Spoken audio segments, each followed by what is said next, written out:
And the one thing that I want the wine world to do a better job of is letting people be comfortable and confident in what they like, and just as comfortable and confident in what they don't.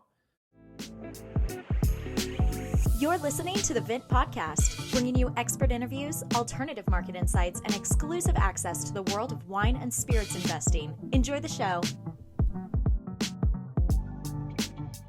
Hey everyone, welcome back to another episode of the Vint Podcast. My name is Brady. I'm joined by Billy Galanko, as well as special guest, first time in 2 quarters, I think. Nick King, our co-founder and CEO, is on the pod today. Nick, how are you doing? Doing well. Good to be here, Brady. Nice. Yeah, we had a little bit of a hiatus over the winter. I think we wanted to have you on at the end of December, but definitely a lot to share now coming to the end of the first quarter. What's kind of your quarter one recap? Yeah, to put it in one sentence, this was the biggest quarter yet for Vint. It shows not only the resilience of the asset class, but the resilience of our business. You know, going through a delay and comment letters with the SEC, we certainly bounced back even stronger than we were when we went into that.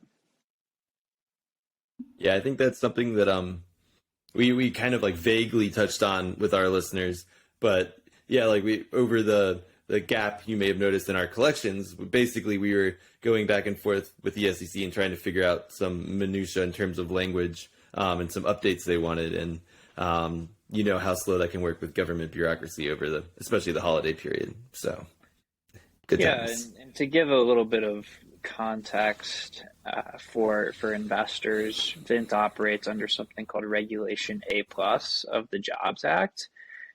With that, there is a lot of upfront, but also ongoing reporting that we do with the SEC. So every batch of collections we file with them, and they review and subsequently qualify. This is as well as an annual and a semi-annual report that we must file with them.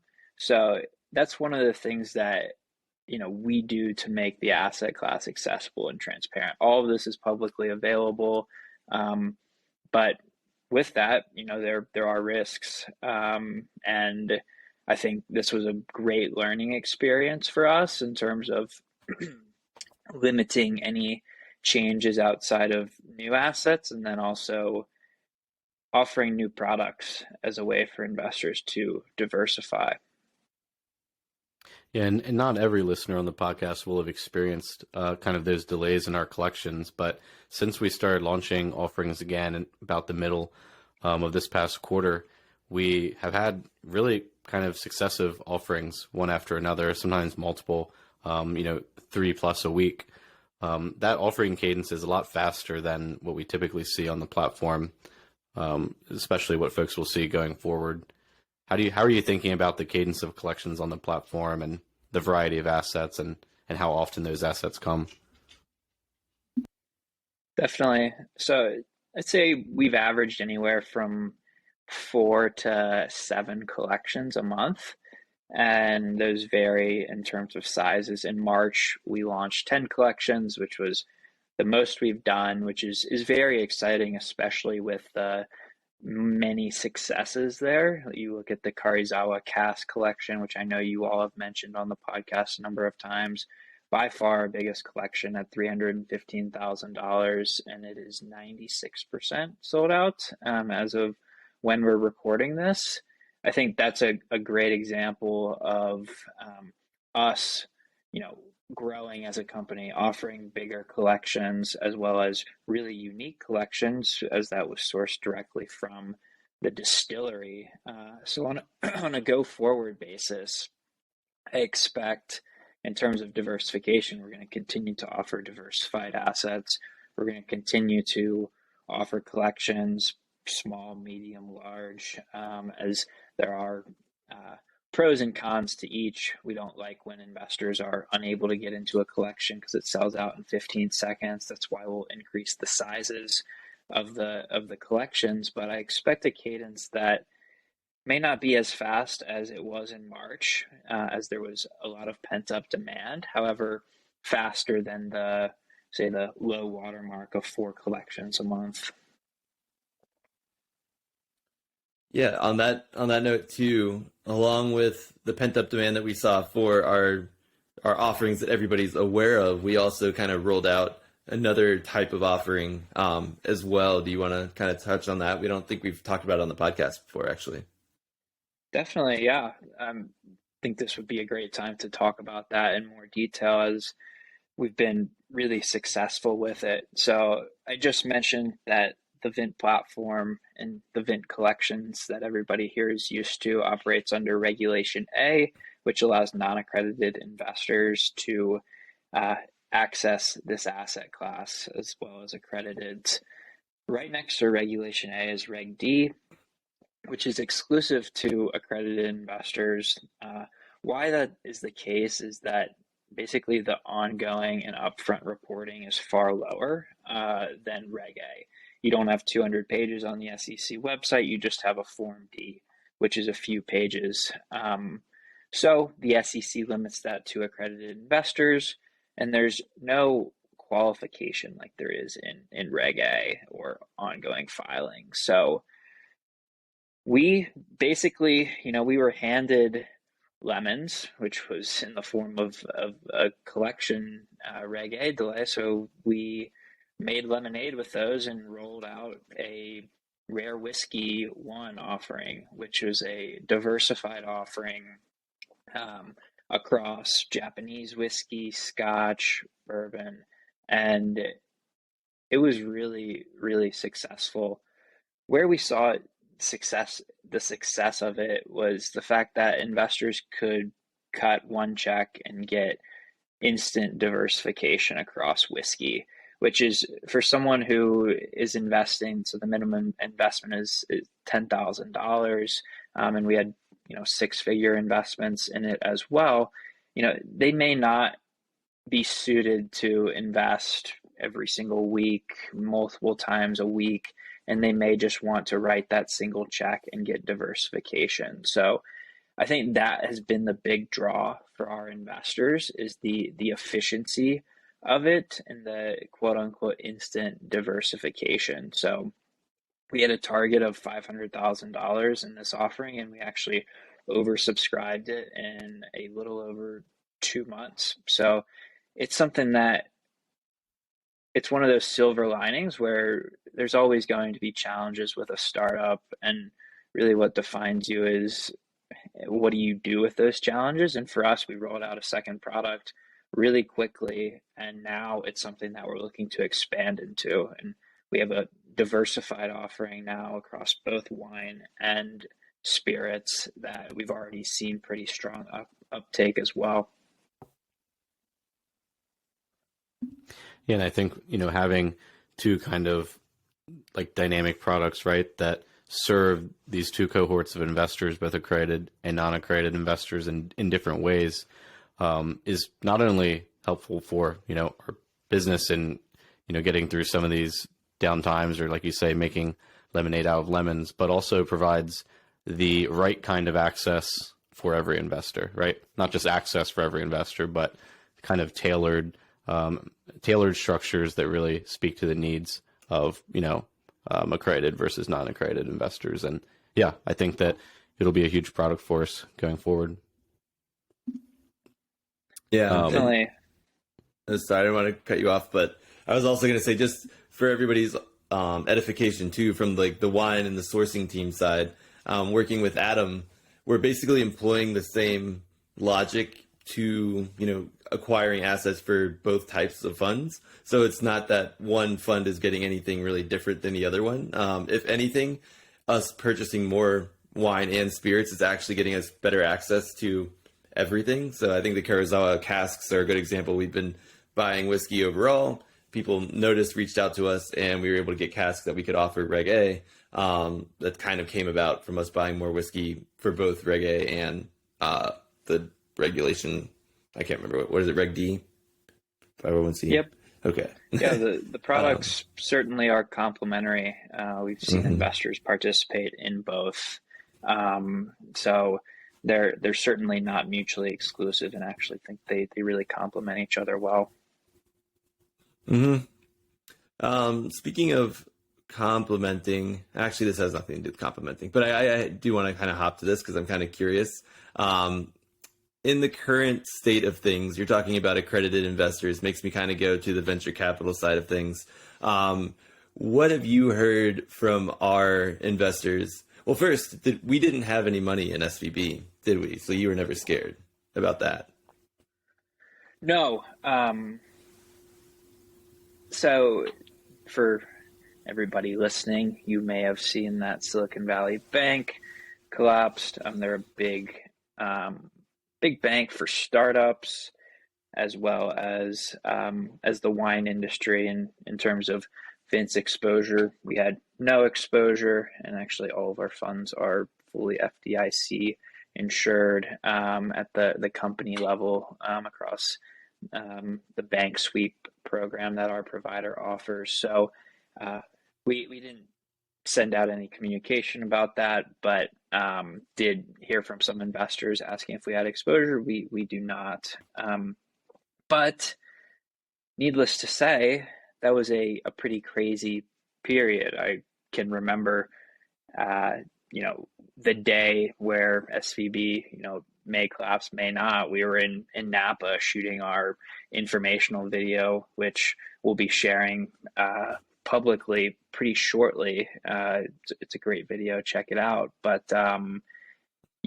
following the collapse of the biggest provider in the wine and startup space, 99% of the articles that you read out there was like, what's the impact on the venture capital industry?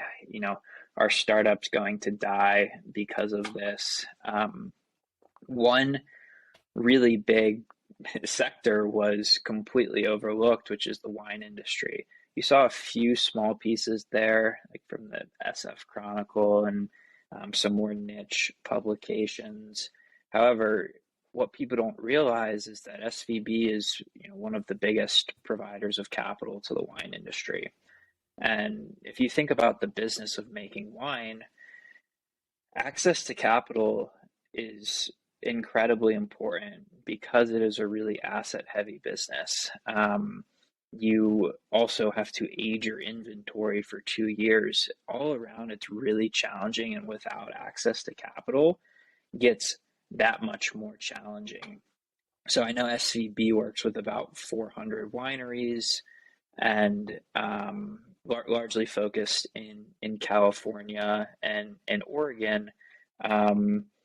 But there's a large segment beyond just California and Oregon that, SVB might not work with them, or just they don't have access to these financial resources. And it's something that we've talked about when we did our domestic futures with the Joy Fantastic. That was an example of us building a product for wineries to improve their cash flow. So, I wanted to bring up this problem because I think it is largely overlooked and a potential opportunity for us to get involved and provide capital and more efficiency to this industry.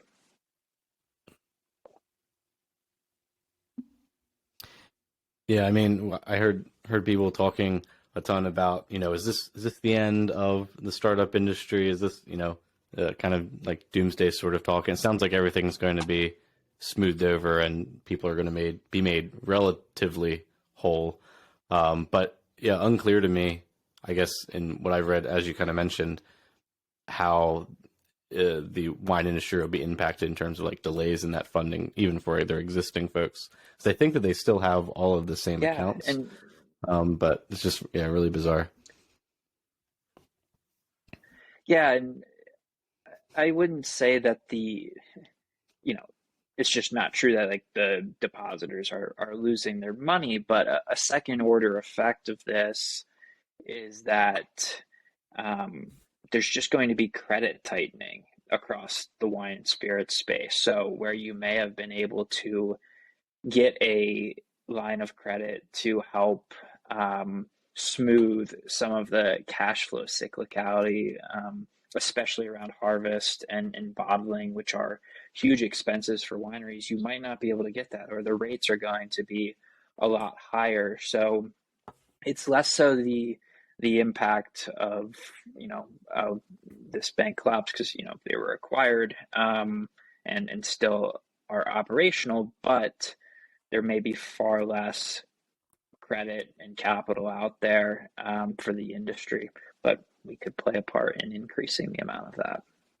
True. And I think the other thing, that knock-on effect that it kind of has, is everybody looked at SVB as like the gold standard, or there was no concern. If anything, people are now at least looking at other alternatives or trying to diversify where they're getting capital from for the wine industry. They're not really, because before it was just like, oh, if you want to invest in wine, there's a couple banks, but mainly SVB, and that was it. Now everybody's like, maybe we should think more about our partners. So absolutely. And I think the reason you see this lack of capital is a lot of people just don't understand the industry. They just hear the adage, what it takes $2 million to make $1 million in the wine industry, and that basically stops them from exploring and understanding the industry. And that's something where I view us to have a pretty strong advantage, is understanding the industry. And then secondly, we have the licenses.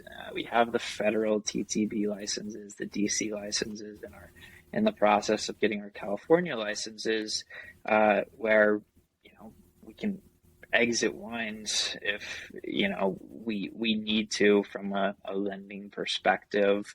But I think that probably segues us perfectly into the next part of the conversation. Yeah, Brady, do you want to intro it, because you know the least about it and you'll genuinely be asking questions? Yeah, the Vint Marketplace. Is that what we're talking about? Yeah. Yes. Yeah, I know so little about it. No, we kind of stood up this other side of our business, and maybe like adjacent to the Vint investing platform, which is our Vint Marketplace. And I am curious to hear how this has been going, because it's kind of been outside of my purview. So maybe Nick, explain how the Vint Marketplace came about, what opportunity we saw, and then Billy, you can provide me here live with all the updates on how it's been going. Sounds good. Sure. Let me first shout out Billy and Adam, who I really turned over this project to them to figure out a way to exit our assets. And the reasoning for that is to be vertically integrated. When people think about the wine investing industry, one of the challenges that we're fighting is the fact that funds in the past have collapsed. I distinctly say, I think I may have said it on a past episode, that we are not a wine fund. We are a platform, and a lot of those funds collapsed. You can go back to around the 2010, 2012 era, due to the fact that they were built on top of everybody else's platform. They may have just been using LiveX to trade, which is one of our partners, but they didn't really own the supply and then the exit channel. So we've spent a lot of time investing in building a diversified supply side. We never want to be levered to a single vendor to source assets, because we're always looking for the best price in the market. We're taking in a ton of data points from across the world to find that best price. And guess what? We probably already have a relationship with that merchant or source of supply, because we are so well diversified there. So if one of these platforms stopped existing tomorrow, that doesn't impact the business at all. We have such a wide variety of sources that I would say we own this supply side of the business. We own the platform. Patrick and tech team have built all of that from the ground up. And the next part of vertical integration was owning the end sale channel. We do not want to be levered to a single exchange or merchant or channel really to exit through. So with that, I went to Adam and Billy and we're like, how are we going to sell these wines? What do you think is the best way to own this channel? And it was a really conducive back and forth where I think all of us brought different perspectives. For those of you who've been with Vint from day one, you saw the platform that we launched with, and it looked nothing like it does today. It was truly an MVP. An MVP is a minimum viable product. So I was pushing that to Adam and Billy of we don't need a store. Really, all we need is something to collect leads, and then bring in Billy, who's quickly becoming a great closer at this company to sell the wines to prospective collectors. And the uptake here is frankly has surprised me a little bit. When we started Vint, no one knew about us unless we were spreading it via word of mouth. I certainly think there are benefits there. That's why we have such a loyal, strong customer base, is that a lot of it was word of mouth. But with the Vint marketplace, we've been able to generate double-digit number of leads a day. And what is proving to work is supply is bringing demand. Because Vint, the platform, has really, really interesting supply, sometimes supply that you can't find anywhere else, sometimes the best price supply on the market, and then also piping in additional data to bolster our listing base. We've been able to attract a lot of leads to the Vint marketplace. For one thing, it is very validating that people are looking for these assets that everybody here is investing in. So that's been great to see, and Billy can kind of fill in some of those gaps of the growth here. Yeah.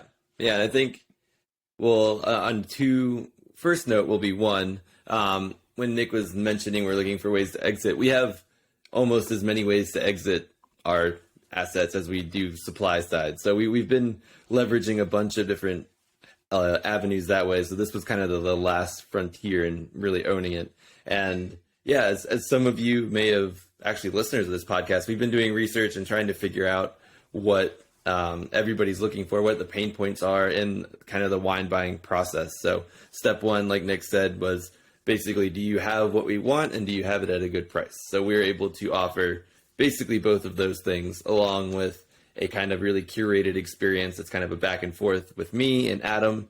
So if you have an MW and hopefully a WSET diploma candidate here and a certified sommelier, literally just picking your wines and communicating with you, it's hard to get much more of a personalized relationship. And we're seeing that start to pay off, and really kind of the same approach we took to Vint, like Brady does, is customer support, very manual, direct access to us, not trying to cut any corners there. And it's been great to see so far. Like Nick said, it's great to see people want to buy nice wines.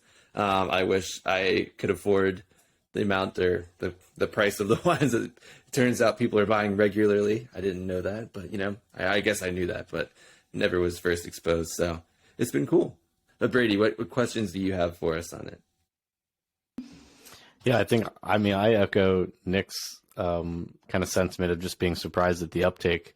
What's in terms of how big a fine, like exclusively fine wine marketplace can get? What's the sense out there? Are there like any comps in terms of sort of direct sites, vendors that you can go to and get this level of access to, such high quality assets? Within the wine space, you have merchant platforms, but you don't have this exhaustive marketplace that's really exclusively focused on fine wine. For me, the comp there for us is StockX. People used to buy sneakers on eBay. Currently people buy wine through, fragmented merchants.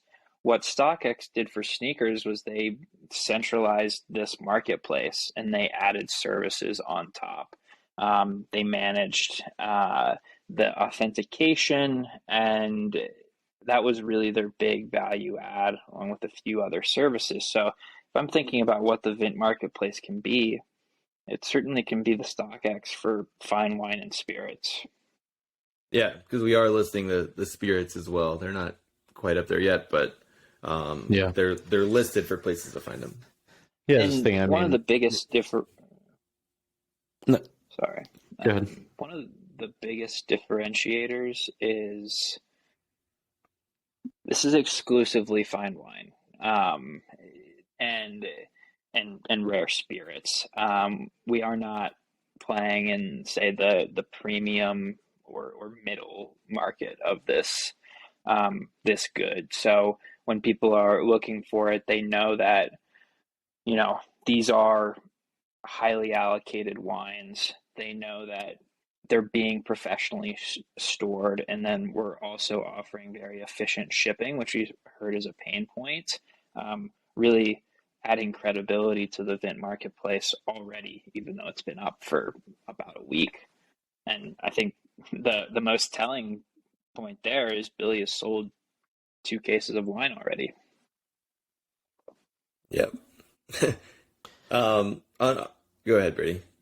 Yeah, I was just going to say, I mean, I think it's significant to me that, like, we kind of have this cool parallel between, a place where you can access the absolute rarest, most exclusive, most highly allocated, sought after wines for investment. And you can participate in that. And also there's kind of another platform where you can access those wines, for purchasing on your own and self-consumption. I think it's probably the first platform where those things are blended, right? And being able to invest, but also enjoy this quality of assets, but where one doesn't cannibalize or like overflow into the other necessarily. So, there are certainly a lot of platforms out there that offer a service where you can both take custody and also invest. I think this model gives us a good opportunity to separate those businesses out, but make it advantageous both for investors and the kind of end buyer and consumer. I think that's, a really interesting dynamic that we've created.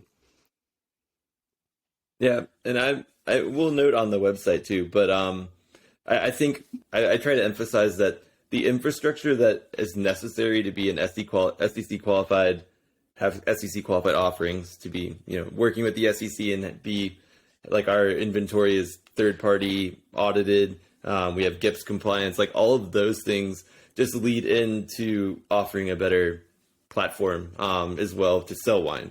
Same thing with our network of merchants. We had to do so much vetting to really establish this first part of the network, that bringing those wines for people to purchase, which is normally somebody's full job, is like basically like let's get quality assets. Where can we find them? Well, we've already done all the hard work. Now it's just kind of sharing them and making them available to the public. So I think it's a perfect symbiosis.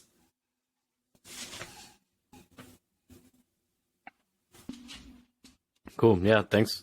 Appreciate being looped in on all that you guys are working on over there. I think that, we'll see a ton of uptake in terms of folks being able to participate in both sides of the business and hopefully provide a really, good service to collectors and investors alike. Is there anything else, Nick, you wanted to share? Yeah, you wanted to share with our listeners? Sure.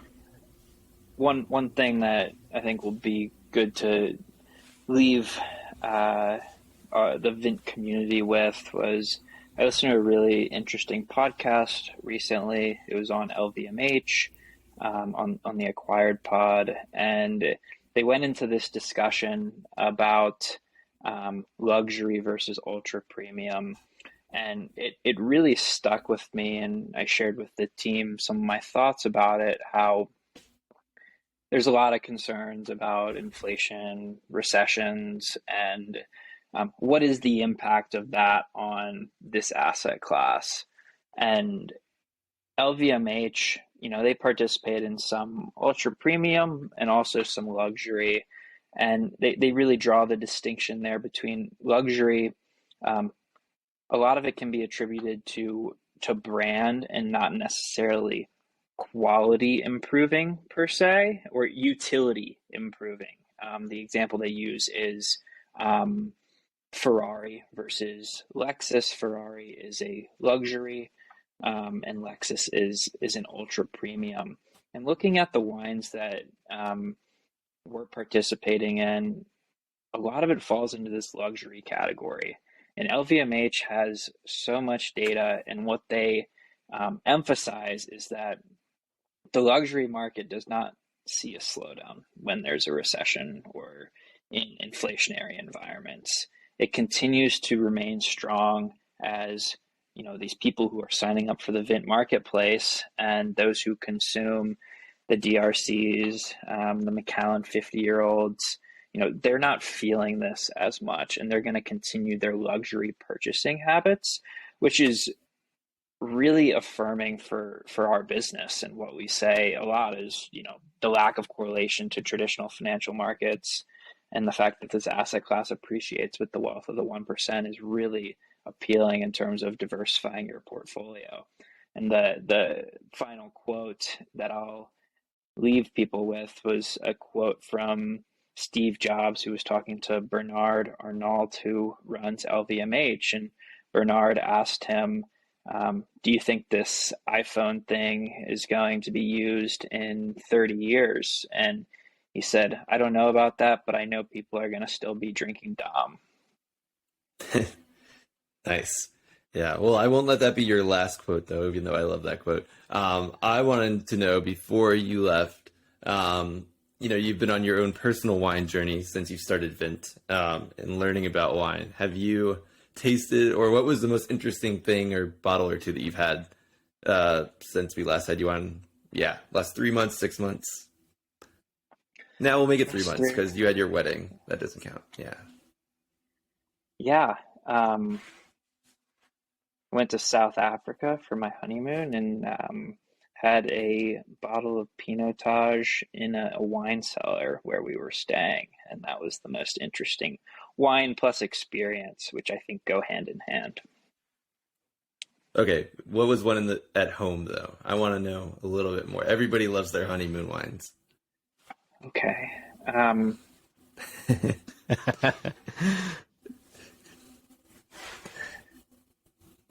Let's see. Recently, I'll frequently buy from a partner of ours, Holus Bolus or the Joy Fantastic. So I had a bottle of Joy Fantastic Syrah before I moved out to Denver. Nice. That's exciting. You just have to ask. Yeah. We talk about our random wines sometimes, but we never really get to hear about yours. So the fact that you have a good one and you know what Syrah is now means we've come a long way in the past 2 years. So that's good. Thanks, Billy. Yeah, I enjoy doing these quarterly updates, filling in the Vint community with kind of what's been going on behind the scenes, how I'm thinking about some of our opportunities and the growth ahead. And I'm sure Q2 at the end of that quarter will say, oh, that was an even bigger quarter than Q1. So thanks for having me on. Yeah, awesome. Billy, do you want to intro our interview for the day? All right, we had a little bit of a switch up here, but we are glad to introduce a guest to everyone today, Erik Segelbaum, who is our interview for this episode. Erik has been everywhere in the wine industry. He has stood up a number of food and beverage businesses. He is the founder and chief Innovation Officer at SOMLYAY LLC. He does hospitality consulting. He's an advanced sommelier. And his Good Som Wine Club is, I think, really innovative in the space. So it was great to talk with Erik. He's very well connected in the industry. I think you guys will really enjoy that interview today. Yeah, hearing about all of his time spent on restaurants, sailing around the world on a cruise ship. Like you mentioned, Good Som, the wine club that he's about to kind of launch, which has a really lot of more than just wine. It's a really kind of an experiential package, which sounds fascinating. Everybody should join the wait list. And then just the consulting that he does. It's fascinating, the types of people he gets to interact with and be able to advise on his wine journey. I thought it was a great conversation. Yeah, he definitely leans into that like curated, bespoke approach to I think everything he does across his work, but specifically in his his new wine club. So here's Erik. Hope you guys enjoy.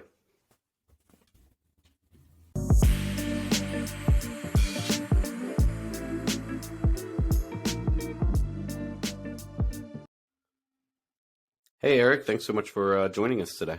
Hey, pleasure to be here. Thanks for having me. Yeah, of course. Yeah, we're excited to hear about kind of all the different projects you're involved with and standing up right now. And I guess first, just want to hear about how you got into the space, because it seems like everyone has a different wine journey, wine story. Tell us how you can go back as far as you want or as near term as you want. Tell us how you got into wine. Sure. It all started on a sunny Sunday afternoon back in 1980, 9 months ago. So I was a chef for 10 years in largely fine dining. I started cooking at 4 or 5 years old. I got my first restaurant job as a prep cook at 13. It was a take your kids to work day, and instead of going to my mother's school, she was a teacher, we asked the local Italian trattoria if I could come in and learn how they do things. So I was making pizza dough and peeling garlic, and 10 years in back of house, I knew for sure I was going to be a chef for the rest of my life. I was going to be a restaurateur with many restaurants, but chefs drink a lot. And as I started to get older, the drinking was not for alcohol, but more for flavor. And in the last place I cooked professionally, I was the restaurant chef of a fine dining tasting menu French restaurant at the Park Hyatt, Philadelphia. And so, of course, there's a lot of involvement with the sommelier when we were putting out, 6, 8, 10, 12 course menus every night. He would bring me bottles and say, hey, I have 3 of these left. I'd love to use them in the pairing. Can we develop a dish around it? I'd sit in on his wine classes to help really more understand how food and wine came together. And the love was already there, but frankly, how I became a sommelier is not very sexy. It was pure financial utility. I put myself through school. I graduated college with crippling student loan debt. And as a chef, I was watching the captains come in 3 to 4 hours after me, leave 3 hours before me, and make 4 times as much as me. And I needed the money. So I had an opportunity to transfer with Hyatt. They were opening a luxury boutique hotel down in South Beach. And 22-year-old me was like, $16 an hour slaving away in Philadelphia, or unlimited potential in South Beach, Miami. Yeah, I'm going to do that. And as we were getting ready to open, Hyatt graciously offered to cover the cost of the introductory sommelier certification for any of the servers that wanted it. And knowing already that the more I knew about wine, the more money I would make, I was like, yeah, absolutely. I'm already into this. I love to learn. I love to know things. That's the shirt. And so I took the intro class. I passed it. And then within about 4 months or so of the hotel's opening, wine director left, head sommelier was let go. And I was the only one that had anything. And let me be really clear. I had nothing. But I had this tiny little pin, and that was enough for them to say, okay, you're running the restaurant. We were the hottest fine dining restaurant in South Beach at the time. This was back in 2004. You're running the restaurant, the club, the pool service, the in-room dining, the full bars, the catering. By the way, we're the host hotel for South Beach Food and Wine. And next week, you're doing a wine dinner with Francis Ford Coppola and Rubicon Estate at Marcus Samuelson's Cooking, so don't mess up the pairings. Go figure it out. It was 20 years ago almost, and I have not turned back, and I could not be happier with the journey. That's awesome. Yeah, I mean, we've often heard that folks just kind of get thrown into it like that. You sort of hit one of those forks in the road where you can continue what you're doing or make a pivot, and then if you catch lightning in a bottle, like where you have the director and the head captain leave, you sort of kind of have your break in. We've heard that story a number of times. Yeah. Although I will say, it's definitely trial by fire. Nothing about that was easy. I made a lot of mistakes along the way, but that is what ultimately helped me become the sommelier that I am today. And more than anything, because nobody had taught me and there were no systems and structures, it forced me to become really good with finance and operations, which I think is truly something that most sommeliers lack. This is not an attack on any of my colleagues, but most sommeliers see their role is, I know the grapes of Châteauneuf-du-Pape, the subregions of Alentejo, the Grand Crus of Maurice Saint-Denis, and every wine on my program is a splash of paint on the canvas. And while that artistic side of being a sommelier is awesome, we are technicians. Our job is not to talk about wine. Our job is to run a financially grounded, well-organized, profit-driving, revenue-maximizing program. And then when all that is in shape with a well-trained staff that's well-organized, when all that's done, then if there's time, you get to talk about wine, but that's not your real job. So So for me, the finance and operation piece has been huge. And I'm grateful that I had to figure it out. And I freely share all my systems and templates and all the things I've learned with any of my colleagues, whoever wanted or need it, because there really just isn't a good mechanism to train sommeliers about that. But if you want to know the 1855 classification, there's limitless resources. Yeah, I think that's interesting. Yeah, that's right. Oh, sorry, I was going to go on there talking about, because I've done through the certified sommelier track and then going on the W set, going through that realm as well. It's interesting to see what each focuses on, and each has their strengths, but there definitely are blind spots for each of them. So it's interesting to see how people fill them through their like necessity, I guess, through their careers. How would you say your food background? Yeah, that is changing. Sorry, go ahead. Go ahead.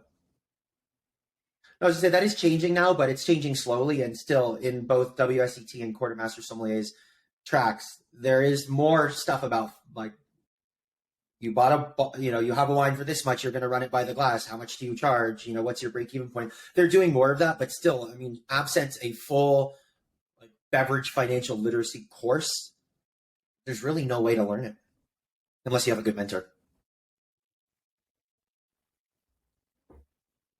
Yeah, I was just going to add to that. How would you say your background understanding flavors and how they work and kind of building flavors as a chef helped inform the way you either taste or understand wine and the different structural components of that as well? Oh, it's hugely advantageous. I mean, I've been training my palate, my nose, and my brain for nearly a decade to understand nuance and tiny subtleties of flavor. Every time you taste something, does it need a little more acid? Does it need a little more salt? What are the base components? So I would say that was a huge advantage to becoming a sommelier.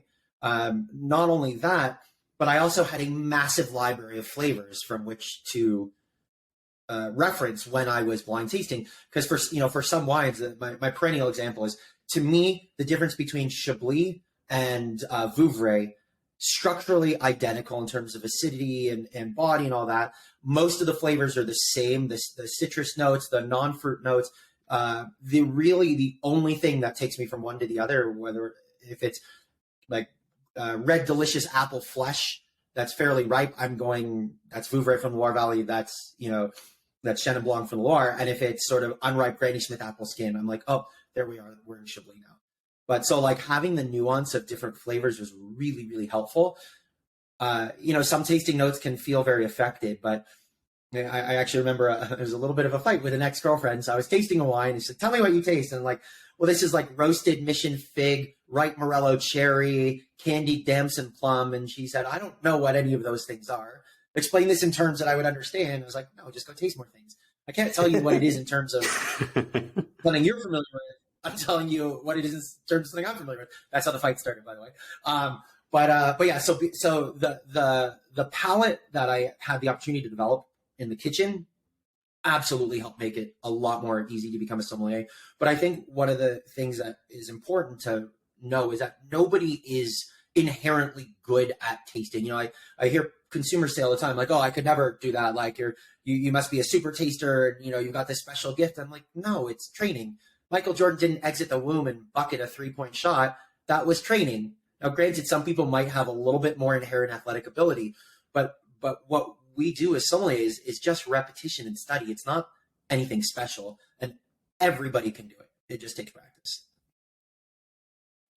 Yeah, that leads me into thinking about your when you got to the advanced level, and you passed the advanced exam, and then I guess maybe was that the point in which you kind of started some ventures of your own, sort of outside, working in other people's restaurants, or what was that timeline like? So I passed advanced in 2011 after failing it twice. And if you've seen that documentary Somm, that's about the Master Sommelier exam. The only difference with the advanced exam, the questions aren't quite as hard, and the theory portion is written rather than oral, and you can pass with a little bit less of a score in each of the categories. I failed blind tasting twice. And back then, they've changed the exam a little bit, but back then it was a whole week-long exam, the course of the exam together. If you didn't pass all 3 sections, see you next year. So I passed in 2011. That was such a career changer. Not that it changed my job. It's that I really feel like that advanced level is a sort of a breaking point of, if you have that, you are almost a shoe-in for certain jobs, that if you don't have it, even if you might be very well trained and very skilled, they might not even look at your CV because they're looking for that level of certification. I frankly think the jump from certified to advanced is more useful for a sommelier than advanced to master is. That's why I actually haven't sat master sommelier. To me, I don't think it's worth it, certainly at the time. But to answer your question, no. So I became an advanced sommelier in 2011. At the time, I was the corporate wine director for Schwartz Brothers restaurants out in Seattle, number of fine dining steakhouses and some other properties. I then answered an email that I thought was complete. I thought it was a scam because it said head sommelier for the world, and I'm like, really, the whole planet? That's interesting. And I opened it up, and that's when I learned about this ship called the World, a marine vessel, the World. If you want to go down an internet rabbit hole, I highly encourage you to do it. It's an ultra luxury private residential community at sea. It is classed as the world's largest private yacht, the size of a roughly 2,000 passenger cruise ship. And in that same size vessel, there are 165 apartments, all of which are privately owned. So they said, hey, we're looking for a head sommelier. We'd like to talk to you. I said, thanks, but I'm an executive of my company. I'm the corporate wine director. I'm not looking to go anywhere. But let's have a chat because I know a lot of people. I mentor a lot of people. I might have the right person for you. And well, their chat was very convincing. So I left Schwartz Brothers. I joined the World. I was their head sommelier for a year, which is 2 contracts. So 4 months on, working 7 days a week, 16 to 18 non-contiguous hours a day, no days off, 2 months off. Did 2 repetitions of that and decided I think life on land was a little bit more suited for me. Moved to DC to rejoin Star Restaurants at the newly opened La Diplomat, which has now become a DC institution. I was running their beverage program and then very quickly became the regional and then corporate beverage director for the company. And did that until 2018 when I started SOMLYAY. So I had been increasingly asked to do private events, increasingly asked to help people with their cellars, with investments, doing vetting and valuations for insurance companies and liquidation events, because I spent my life around fine wine. I mean, especially on the World, my God, so much amazing wine. I think in the 8 months I was on that ship, I probably tried more First Growth, Bordeaux or equivalent, Grand Marque, Champagne, Grand Cru Burgundy than my 20 years combined in other properties. But so I started doing that stuff on the side, and I was getting to a point where I was nearing my 40s, and I thought, maybe it's time to get out of restaurants. So, but ultimately, I started SOMLYAY to be 3 things. Thing number 1, I had so many clients that would either ask me to help acquire or liquidate wines for them. The second arm of SOMLYAY was knowing that wine directors that are highly financially literate are few and far between. And most restaurants either can't budget or don't make it a priority to budget for someone in that position. So thinking that I could do what I'm doing full-time in little consulting chunks, check in with a restaurant twice a year and then not be anchored to service. And I get back my nights, I get back my weekends, I get back holidays, I get my family time. And then the third pillar of it was really, I got so tired of attending the very same event that was different wines, different people, but it would always be billed as a master class. I hate that term. They're never master classes. They're usually introductory surveys. And basically, no matter if it was hosted by a winery or a regional organization or an importer distributor, it was the same ineffective model of sitting while somebody ostensibly recited a tasting sheet to you and you tried some wines. And I thought to myself, wine education, like nobody wants the seagull from The Little Mermaid, like this is this and that is that. It should be how and why. And I felt like there was no resonance, no connectivity.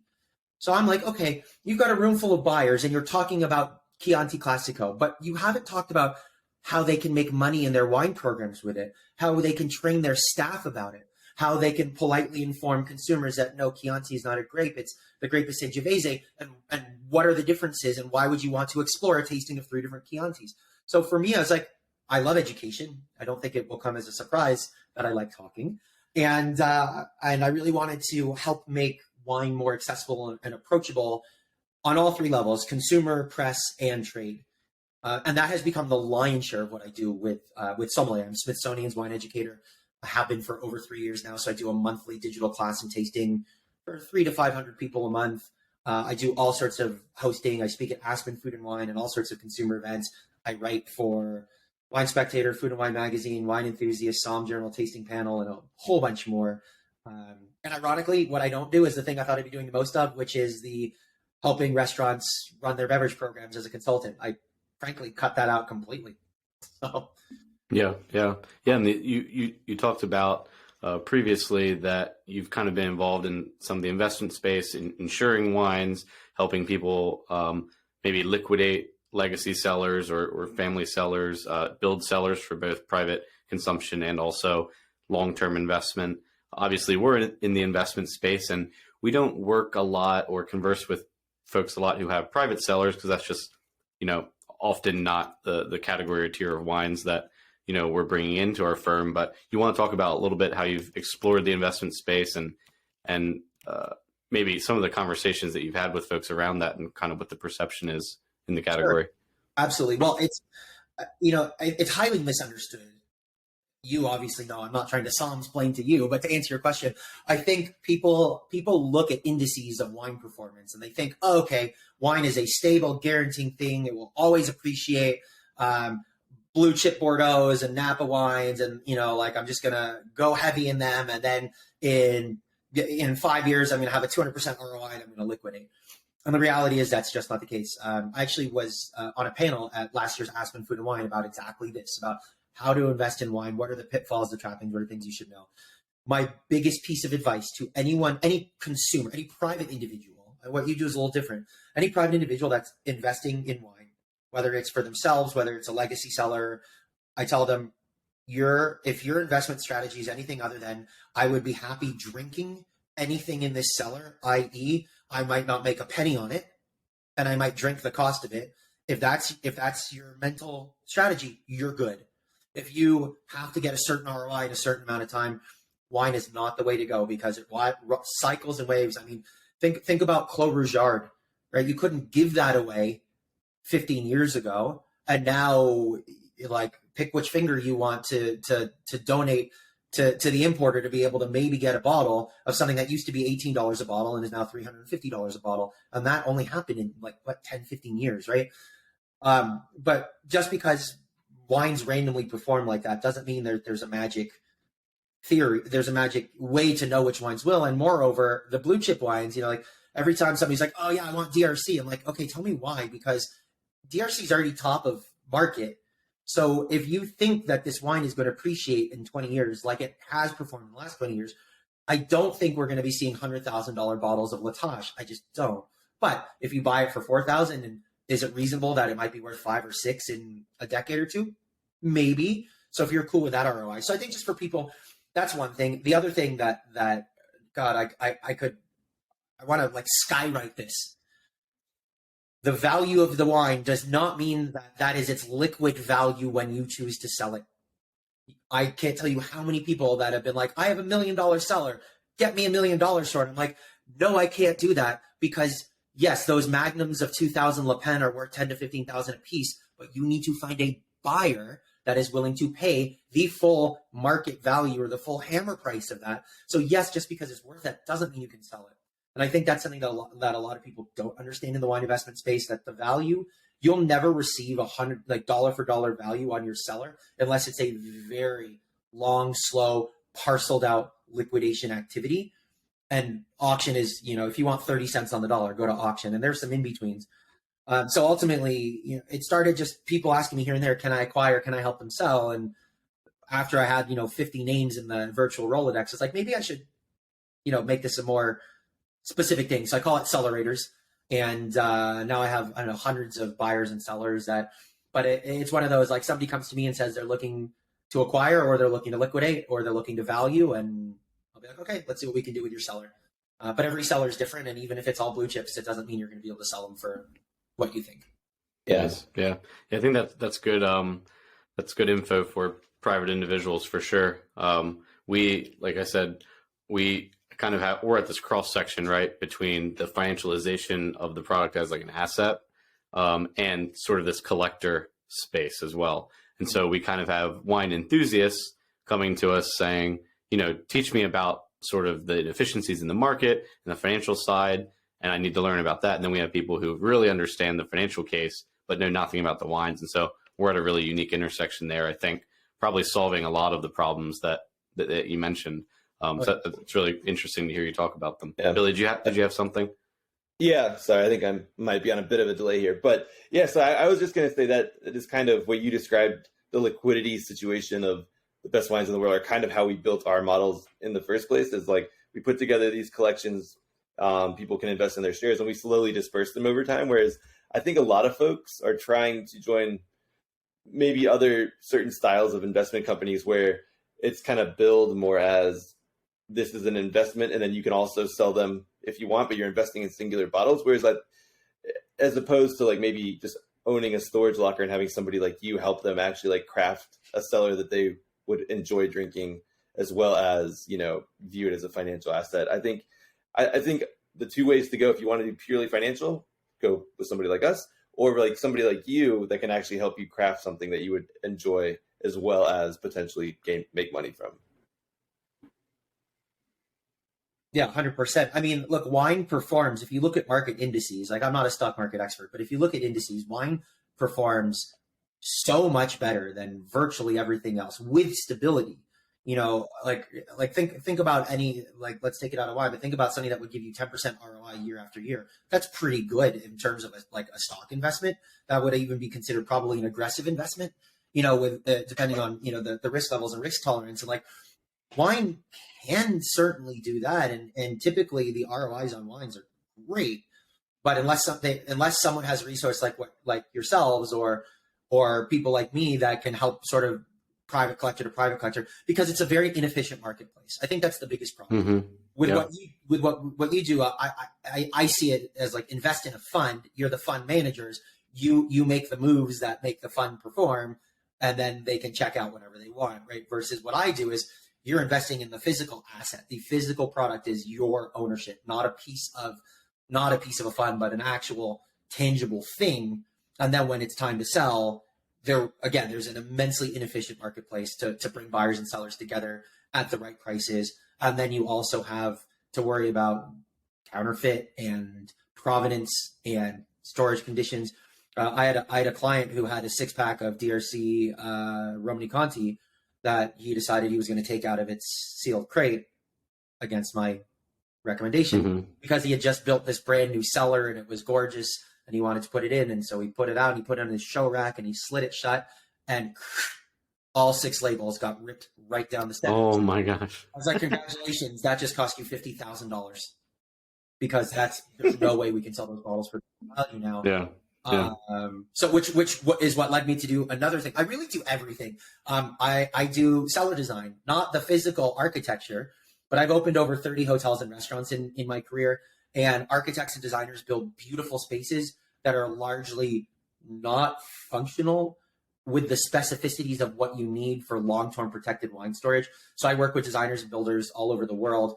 I check their renderings. I check their elevations. I make sure that the lighting temperature is correct, that they're not doing stupid things like putting cork products in the cellars, like cork flooring or whatever. One cellar, good Lord, they want to put a wet bar in it. I'm like, no chlorine, and that's in water, and no air gap at sea level in Seattle. No, like, no running liquid of any kind in a cellar. Like, no, you know, so they wanted to use halogen lighting. I'm like, okay, you're going to cook the wines. They didn't have a vapor barrier. They didn't have the right humidity control. It's just like, it looked great. But I basically told them, if you build the cellar, your client's going to be probably suing you for a rebuild very soon. So I do that too. That's really cool. So on the moving on a little bit there, I was just going to say, you do help people acquire wines for investment, and along with these sellers, can you talk to us a little bit about your Good Som program and how you're kind of bringing those skills to people for wines they may drink on a regular basis? Sure, absolutely. So Good Som is my wine club. We are planning to launch at the end of March into the beginning of April. So the website is there, goodsom.com with 2 M's. We are on a wait list right now, so which is great because it's going to be a wait list model for a while to make sure that we don't scale without being able to meet all of the things to make it smooth and efficient for our members. But Good Som is basically my love letter to the wine drinking world. and my answer to wine clubs. Now, I'm not talking about winery wine clubs where you're on, you get your spring release, your fall release, whatever. I'm talking about all the other wine clubs that exist where it's you trust another resource to send you wine every month. So I don't like to talk about what my wine club is in terms of what it's not, but I think it's really important. And the reason I'm starting this is I won't name names, but every wine club that I have seen, even some of the big names, the ones named after that major newspaper based in New York, the major wine clubs are ostensibly predicated on some overt or implied version of don't be tricked by a wine snob into spending more than $10, $15, $20 on a bottle of wine because, well, wine isn't really expensive to make and all wine is good. And you're an idiot if you're spending a lot of money on wine because that should be the case, right? So that is fundamentally problematic for me at the get-go. And I won't name names, but there are a couple of them, one in particular that likes to advertise all over Facebook. And it's just manipulative, snake oil, false advertising where what they're saying is technically true, but they say it in such a way that a consumer would be completely like misunderstand and like almost like scare box manipulation and sensationalizing. So I won't name the name, but like there's a famous advert that I see all over Facebook, which shows a wine glass with sugar, like white sugar being poured into it. It's like, didn't you know it's legal for sugar to be added to wine, but we would never add it to ours. Like, great. Well, that's technically true. The only wines that have sugar added are chaptalization, which is before they're fermented, and that sugar turns into alcohol. So there's no sugar, none of that sugar remains. Or every sparkling wine on the freaking planet, unless it's fruit zero. And they don't taste sweet. That's just balance. It's like, it's so misleading. Like most Napa cabs have more sugar in them than most Rieslings do. But like, it's just this manipulation. So I got tired of the fact that consumers were being hyper manipulated. But the other thing is I had friends all the time like, hey, can you put together a case of wine for me around $50 a bottle? Here's what I like. And I realized there is nowhere for people to go if they have an interest in wine, irrespective of what level their knowledge is, and disposable income, and they want to continue their journey from a reliable source. Wine clubs lack experience, they lack discovery, and they also lack community. They're transactional. It's send us money and every month we send you wine. So Good Som is the solve for that. Number one, it's not going to be cheap bottles of wine. Not at all. On an annual subscription, I believe it's $2.99 a month for 5 bottles. That is pre-tax, pre-shipping, and that's if you prepay for a year. If you go month to month, it's more, right? So if you want 5 bottles of alcohol every month, I'm not the club for you. They're cheaper ones. But if you want 5 bottles on a theme, hand-selected by a sommelier, and then various layers of community engagement and interaction at whatever level you want to be a part of the community, then this is it. It's discovery and experience. So basically my monthly Smithsonian wine classes, they're always on a theme. They're 2 hours long. You taste 6 or 7 wines. So I've compartmentalized that into the do-it-yourself version. So whatever the theme is, there'll be a 60 or 90-second video on each wine on the members site, right? So if you just want to be like, I'm opening this bottle tonight, let me watch 60 seconds and find out what Erik has to say about it, what makes it special. There'll be longer videos on the theme, the overarching thing that connects the wines together. Once a month, I'll do a live tasting and an Ask Me Anything. But then also I really see this as a lifestyle club. So the packaging is designed to include room for me to start putting in samples of things that I love in my life. They could be alcohol adjacent or not. So as an example, formerly a fine dining chef, I never throw away shrimp tails. If you eat shellfish, trust me, never throw away shrimp tails, never throw away lobster shells. Put them in a bag in your freezer. When that bag is full, you make a shell stock using only white aromatics so it stays clear. Fennel is very important to this, and the key ingredient is Pernod. And you just make a gentle stock, finish it with a little lemon juice, and then you can put that in quart containers and freeze it. And then whenever you're going to make pasta, risotto, whatever, you got this gorgeous, flavorful shell stock. So 1 month there'll be a little mini of Pernod and that recipe in there. 1 month there might be a sample of a skincare product I love. The whole idea is like this is an experience, a community, and lifestyle. So I'm really excited about it. I don't think, actually, I know from research that nothing like this exists in the consumer wine space. And feel free to sign up, goodsom.com. But yeah, like I said, we're on a wait, but there are things you can do to accelerate yourself on the wait list. But I really just wanted to make wine a source of joy but also really lean into like people, like the whole community about wine. Everybody, that's why people go wine tasting. It's why people, have lockers in restaurants. It's why they talk to sommeliers. I'm like, well, we can model this out. So we can have people chatting about whatever that month's wine shipment was. And like, what do you think? Let's hear your thoughts. Like, tell me about a time you went there, and really also provide higher level education for our community members. So again, I write for a lot of publications. So once you're a member of Good Som, you'll start to receive with fairly regular frequency articles that I've written, videos that I filmed, to make wine fun, approachable, without a lot of effort, to expand your wine knowledge at any level of wine knowledge, whether you have 10,000 bottles or you didn't know wine came from grapes. Yeah, I was going to say, hopefully I'm not sipping on you there, Brady. First, I'm happy you're not just sending shrimp tails to people. I really thought that's where that was going. And then,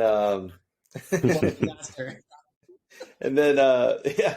So, yeah, now I kind of want to have shrimp tails. Anyway, but on that point, are you going to try to share your perspective on like what you think are great wines? Is this going to be impacted on like, I just got access to a really cool cellar, this is what's available? How are you going to leverage some of your connections to really provide unique wines?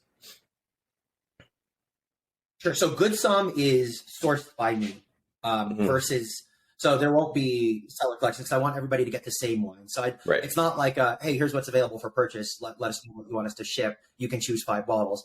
It will be the theme. I'll give you a great example. An article just came out like 2 days ago. That's the product of years of genetic research. So we've already known that Georgia, like Caucasus, Georgia, not state Georgia, and the Levant, basically Israel, Lebanon, and the surrounding, have the longest history of proven viticulture, like commercial viticulture, domesticated grape farming. And we know that that's about 8,000 years, and it's about equal in Georgia and in Israel. But a study just came out, that a global study that has now proven that it's wine originated, ready for this, 11,000 years ago. So 3,000 more years than we thought, in what is now known as Israel specifically. So with that, like, groundbreaking, the wine world has now changed. We all have to change our stories about the origins of wine. One of the boxes might be the oldest world, and I'll have a selection of 5 wines from Israel, but I'll focus on the indigenous varieties that have now been found, have been sort of identified genetically as the same grapes that were around when Jesus was drinking wine, when Moses was drinking wine, like whichever side of the Old Testament you may or may not subscribe to. It's like, these are the same grapes, the very same grapes that are now grapes like Morawi, Hamdani, Jabali, Bituni, Dabuki, right? So 1 month will be the oldest world, and a selection of maybe indigenous grapes from Israel that people have probably never tried because there's not much of them on the planet, as an example. 1 month might be a regional exploration of Pinot Noir across 5 major terroirs of the world. 1 month might be all about Sicily, so there'll be regional ones, there'll be varietally driven ones, there'll be experiential ones, island wines, high elevation wines, extreme viticulture, traveling winemakers. I mean, I've been doing Smithsonian once a month for over 3.5 years. And I haven't barely even scratched the surface of topics. So really every month I will curate the collection around and the selection around whatever the topic is, and use 5 wines that will demonstrate that topic as deliciously as possible. The last thing I'll say about it, again, one of the first things I said is, if you just want 5 bottles of alcohol, I'm not your wine club. I will tell you, much like when you go to a restaurant, you're not just paying for what did it cost to put that piece of meat on the plate, or what did it cost to put that wine on the table. It's the ambiance, it's the atmosphere, it's everything. Many of the wines won't be commercially available at all, but if you were to take the 5 bottles and start going to Wine Searcher, being, okay, this one was $57. Wait a minute. I paid $300 for this box. There's only $272 worth of wine. What the F, right? Again, I'm not your wine club, because really what you're paying for is the experience and the curation and the community, not necessarily, can I get 5 bottles of wine for a better price? So that's kind of the idea. Yeah, that makes sense. Definitely. I think that almost any wine club that tries to position itself as, can I get, the best value wines for X price, is like, probably not going to be able to deliver, because that's a pretty tall order with shipping and all these kinds of things, and with margin built in. So I like the transparency of that approach a lot. And yeah, it sounds like some really interesting themes and stuff that you've thought up. I think I ran across your the first time I ran across you in some of your content, it was an old video, I believe, with Madeline Paquette, Wine Folly. I believe that you were on. And, I don't know if you guys still work together, if you're still friends, and kind of how that relationship has evolved. But what are some other, maybe, I don't know if there are any wine clubs, wine education services, or other organizations and companies out there that you really respect and like in the space that you think are taking an approach that, is maybe counter to sort of the legacy of how education has been done? Sure. Well, first of all, I can't scream loud enough from the tallest mountaintop about how great Madeline and Wine Folly are. Madeline and I have known each other for a very long time. And also she's the face of Wine Folly, but it's not just her, it's her and her partner. She was in my tasting group at my restaurant in Seattle. And this was before Wine Folly. And one day it was just so clear to me that she just wasn't enjoying it. It was an advanced study group. And I want to be very clear when I tell this story. I'm taking no credit for Madeline's success, none whatsoever. But one day I'm sitting across from her and we're running through the six wines in 25 minutes blind. And about wine, I'm like, Matt, stop. She's like, what? I'm like, what are you doing? She goes, what do you mean? What are you doing? She's like, oh, I'm tasting wine. I'm like, you hate this. And it is so apparent that this is just so baneful. Like you could be getting a root canal right now. And I feel like you'd be reacting the same way. She's like, yeah, I don't really love this. I'm like, why are you doing it? She's like, I don't know. Like, well, do you want to be a sommelier running a beverage program? She goes, no, I don't really want to work in restaurants. Like, well, what do you want to do? And she said, I don't know. I want to take my degree in graphic design and my love of wine and figure out a way to put them together. And that was about 8 or 9 months before she launched Wine Folly. So again, let me be really clear. I'm not taking any credit for her. That's 100% her. I just love that I knew her when, but to see what she has done in the wine education space.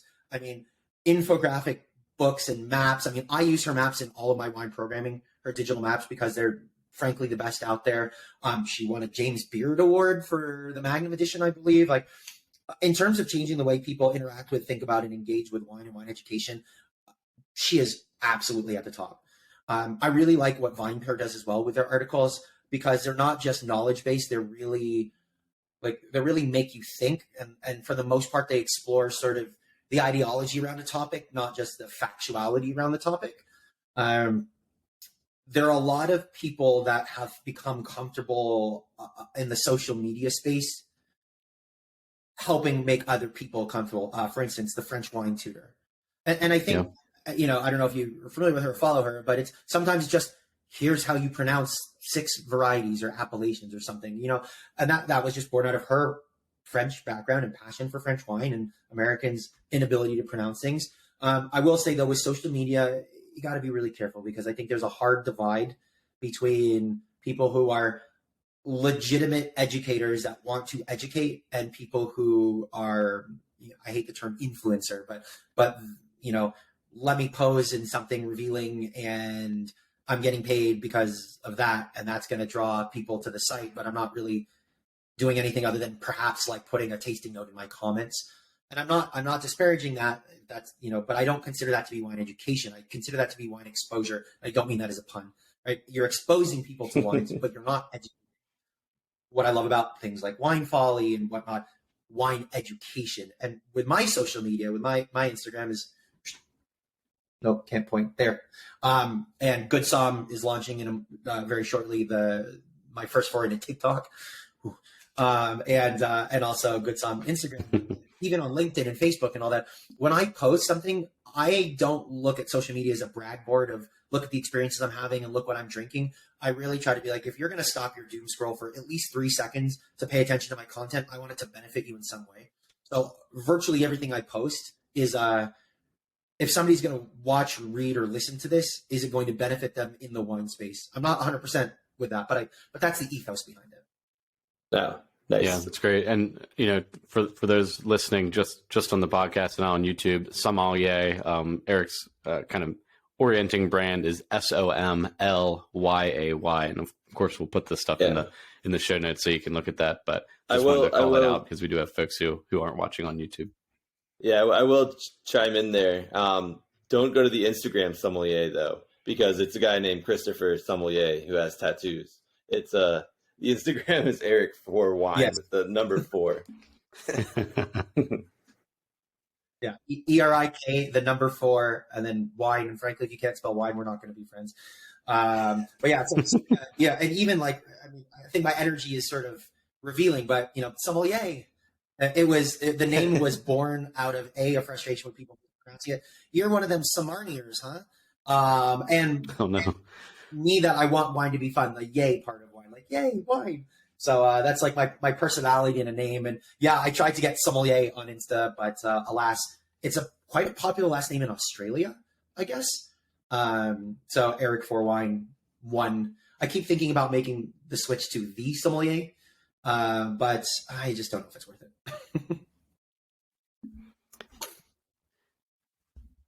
Billy, did you have something?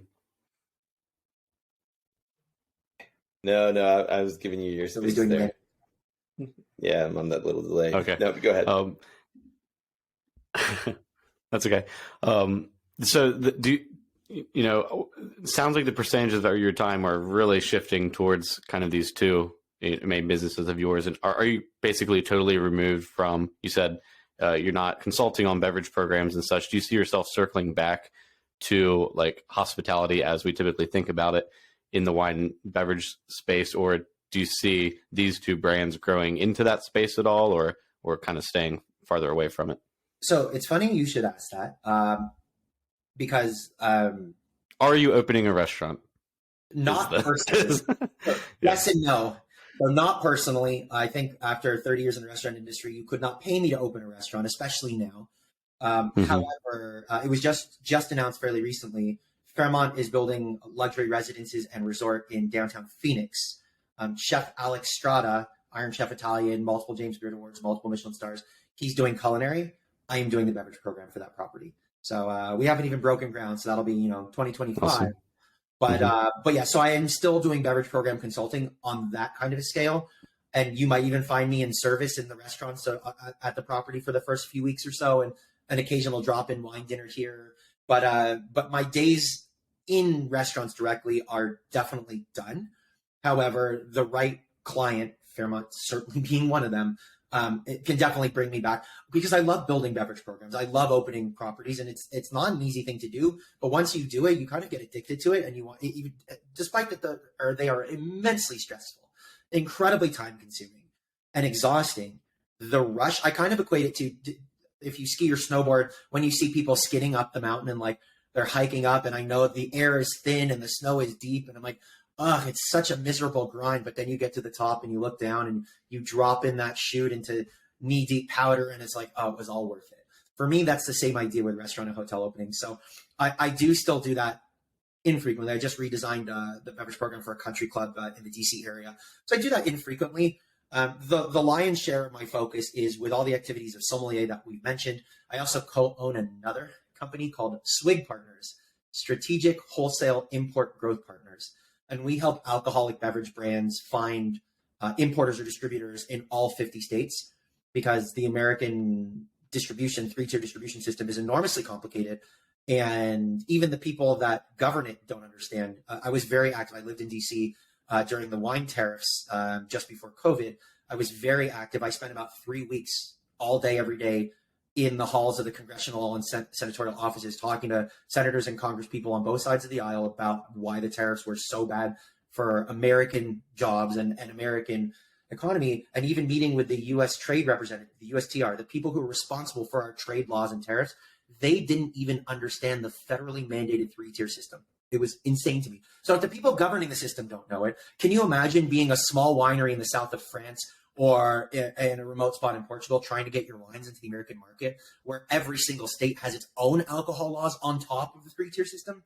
So Swig Partners helps not just winery brands, any alcoholic brands find importers and distributors in all 50 states. And then I don't know if I should tease this out just yet, but why not? I'm also starting a canned cocktail brand towards the end of the year.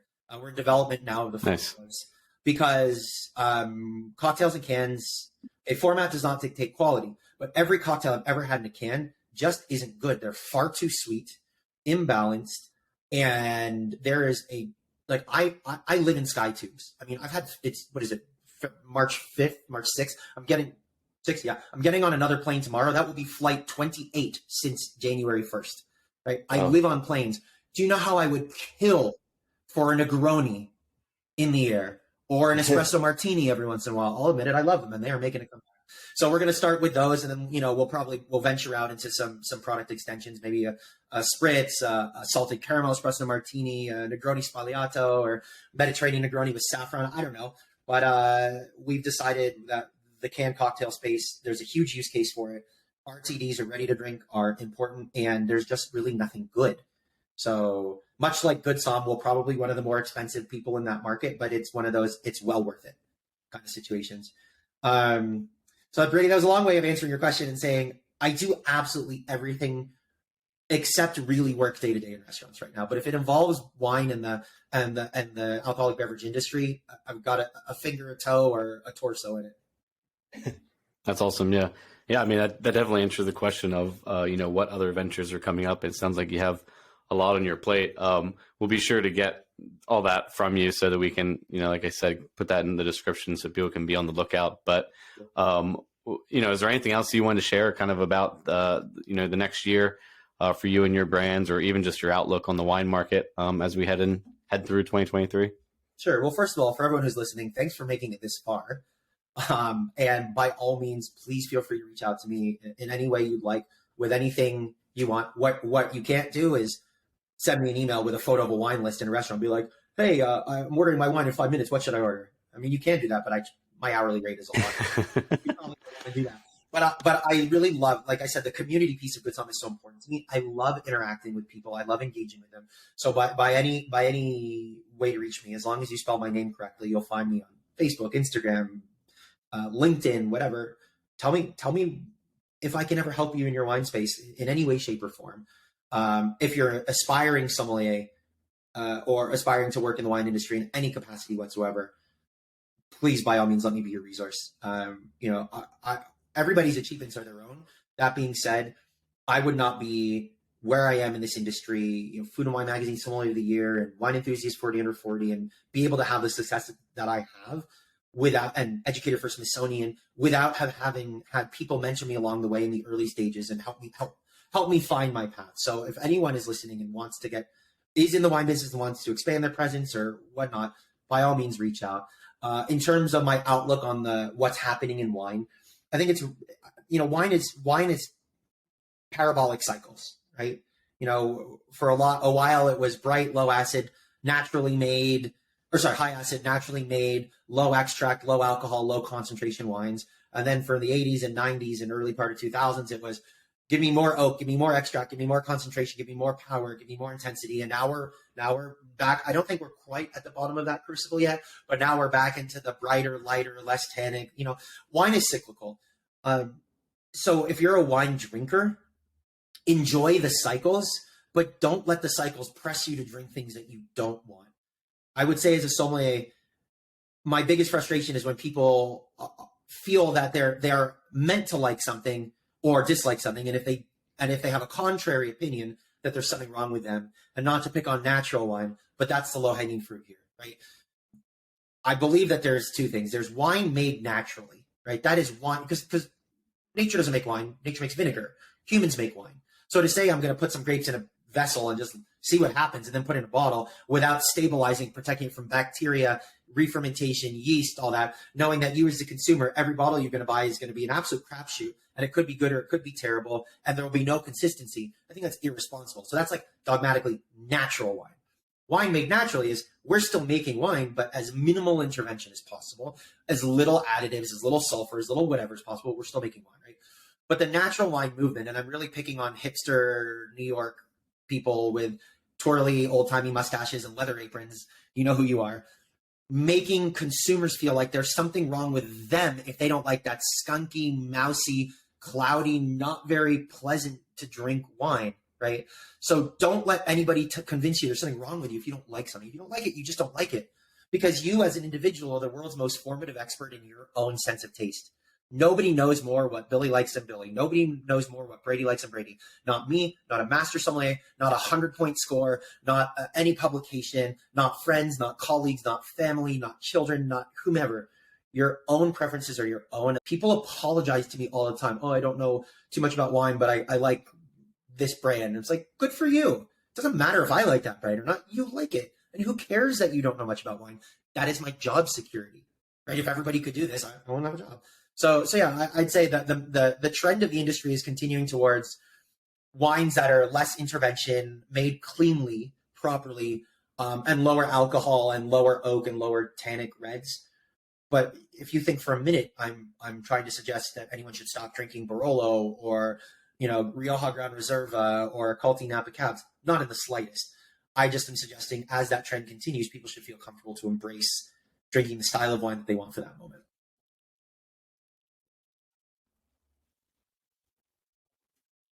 Awesome. Yeah, I think that's a great place to tie it up. Like I said, we'll provide all the resources. We hope that your audience as well, enjoys this piece of content and hopefully finds some value from our business and approach to the market. And I think there are probably a number of ways that we might be able to continue to collaborate over the future. So I look forward to that and appreciate your time today.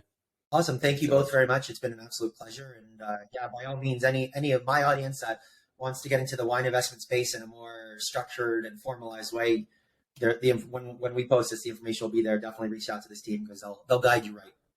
Awesome. Yeah. Thanks so much, Erik. We'll talk soon. Thanks, gentlemen. Take care.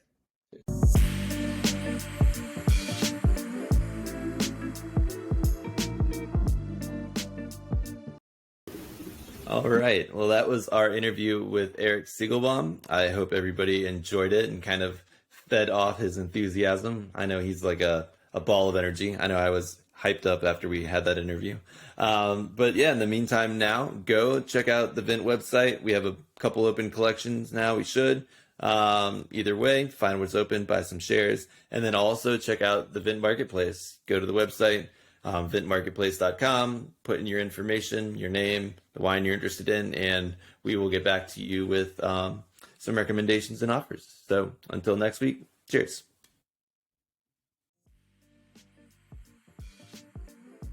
To check out our current offerings and to sign up for the Vint platform, find us at www.vint.co. That's www.vint.co. For questions, comments, or feedback on the Vint podcast, please email us at support@vint.co. Vint and VV Markets are offering securities pursuant to Regulation A. Our offering circular as amended can be found on the SEC website. Past performance is no guarantee of future results. Investments such as those on the Vint platform are speculative and involve substantial risks to consider before investing. We may provide communication that may contain certain forward-looking statements that are subject to various risks and uncertainties. Information provided in any communications, including this podcast, is not legal, business, or tax advice. All prospective investors should consult a legal, tax, or business advisor concerning the subject matter of any communications and any offering.